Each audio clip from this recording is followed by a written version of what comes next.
ہمیں علم کا ایک الف حاصل کرنے کا نہ جذبہ ہے نہ شوق ہے، علم حاصل کرنے کی طرف کوئی توجہ نہیں، لیکن پھر بھی ہم یہ دعویٰ کرتے ہیں کہ غریب نواز کے عاشق ہیں۔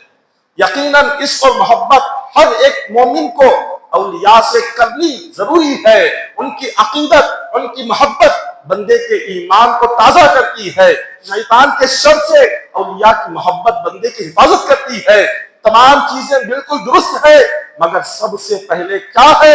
علم دین حاصل کرنا، علم حاصل کرنا۔ ہمیں دین کیا ہے، اس کے طریقے کیا ہے، مسائل کیا ہے، مسئلے مسائل کیا ہے، کیسے رہنا ہے، کیا چیزیں ہیں، ہمیں طریقہ معلوم ہی نہیں، طریقہ معلوم نہیں، اور نہ ہم طریقہ سیکھنا چاہتے ہیں، نہ ہم طریقہ جاننا چاہتے ہیں۔ ارے والد کی میت ہو جاتی ہے، ایک بیٹا جس کو ساری دنیا کا علم ہوتا ہے، بڑی بڑی ڈگریاں وہ حاصل کر لیتا ہے، ڈاکٹر انجینئر بن جاتا ہے، لیکن باپ کے مرنے کے بعد باپ کا جنازہ پڑھانے کا طریقہ تک نہیں آتا۔ شریعت کا کیا اصول ہے؟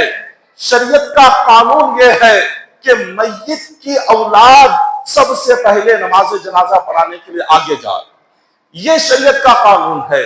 اب جس بیٹے کو باپ نے سب کچھ پڑھایا، سب کچھ ساری دنیا دکھائی، لیکن بدنصیب یہ ہے کہ یہ نوجوان اولاد اپنے باپ کا جنازہ پڑھانے کے لیے قریب نہیں جاتے، اس جنازے کو دیکھ کر ڈر جاتے۔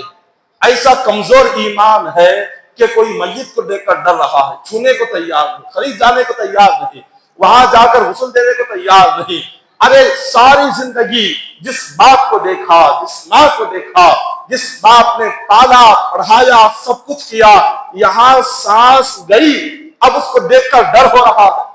یہاں سانس نکلی، نہ بیوی جانے کو تیار ہے قریب، نہ بیٹا جانے کو تیار ہے، نہ بیٹی ہاتھ لگانے کو تیار ہے، نہ بھائی دیکھنے کو تیار ہے، نہ بہن دیکھنے کو تیار ہے۔